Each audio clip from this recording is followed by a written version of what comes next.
एक गांव में सोनू और उसके माता पिता तीनों लोग रहते थे। सोनू के माता पिता बहुत गरीब थे। इतनी गरीबी होने के बाद भी सोनू के माता पिता उसे हमेशा अच्छे संस्कार और सच्चाई की राह पर चलना सिखाते थे। सोनू भी अपने पिता की हर आज्ञा का पालन करता था। उसे सिखाया गया था कि मनुष्य को हमेशा परिश्रम की ही कमाई खानी चाहिए। एक दिन सोनू के परिवार की स्थिति इतनी खराब हो गई कि उनके घर में अन्न का एक दाना भी नहीं था। भूख से व्याकुल होकर सोनू अपने घर से बाहर आ गया। तभी कुछ चोर सोनू के पास आए और उसे बहला फुसलाकर अपने साथ ले गए।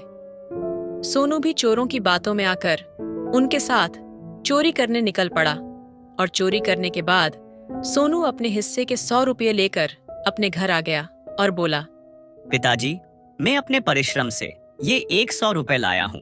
इन पैसों से हमारे घर में खाना आ जाएगा, बाकी मैं और पैसे ले आऊंगा।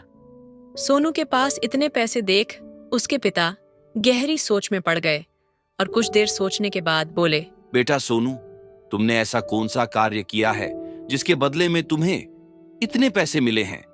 पिता की बात सुनकर सोनू ने झट से जवाब दिया और बोला, अरे पिताजी, आप ही कहते हैं ना कि मनुष्य को हमेशा अपने परिश्रम की ही कमाई खानी चाहिए। यह मेरे परिश्रम की कमाई है। इस तरह सोनू ने एक एक करके सारी बात बताई।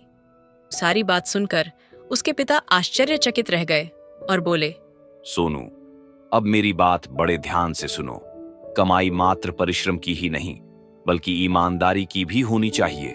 पैसा तो जेब काट कर भी कमाया जा सकता है और गलत रास्ते अपनाकर भी।